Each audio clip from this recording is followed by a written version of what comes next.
Louis Dupire, Conte de Noël. Lu par Sabine pour audiocité.net sous la licence Art Libre. En ce temps-là, la colonie était pauvre et les artisans manquaient. Marie, la fille du sonneur, pieuse enfant, ornait l'autel de ses mains potelées. En mai, elle disposait les collerettes blanches des marguerites centrées d'or autour de la statue de la Vierge. En décembre, elle arrangeait avec amour les sombres aiguilles des épinettes pour que Jésus ait moins froid dans sa crèche, car l'église n'avait pas de feu. Or, à force de bien écouter les homélies de monsieur le curé, de s'emplir longuement les yeux des images du missel, elle sut bientôt son catéchisme autant que le tabellion, et elle eut un grand désir de communier. Elle le dit à monsieur le curé, et celui-ci, l'ayant surprise dans une longue oraison devant l'endroit où Jésus devait descendre la nuit de Noël, lui confia. « Marie, tu es bonne et savante en catéchisme. Tu communieras à la messe de minuit. Ce sera une belle fête pour la paroisse. »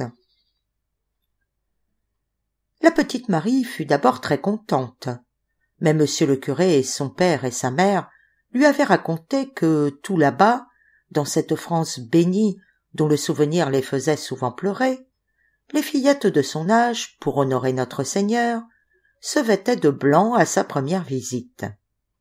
Marie éprouva beaucoup de peine, car elle n'avait qu'une mante bleue, et sa mère ni personne au village ne savait filer le lin pour lui faire une robe blanche. Elle avait peur de déplaire à son hôte divin. Or, la veille de Noël, comme elle plaçait dans la crèche la statue de la Vierge, il lui sembla que la grossière figure de bois peint lui souriait.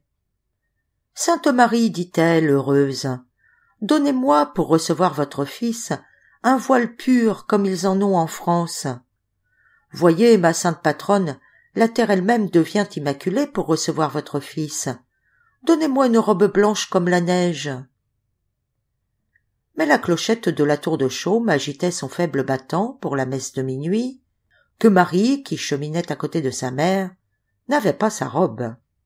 Elle oubliait même sa peine tant elle priait avec ferveur, subissant, insensible, la caresse des flocons de neige qui la couvraient, petit à petit, d'une hermine éclatante étoilée de diamants. Elle s'approcha de la table divine, les yeux clos, et reçut Jésus dans son cœur, et il s'y complut comme en un ciboire d'or. Cependant, comme elle regagnait sa place, des murmures troublèrent son extase. « Miracle, disait-on, miracle !» Et elle vit, émerveillée, qu'elle était vêtue d'une robe étincelante des célestes joyaux, et que sa sainte patronne lui avait donné sa robe blanche.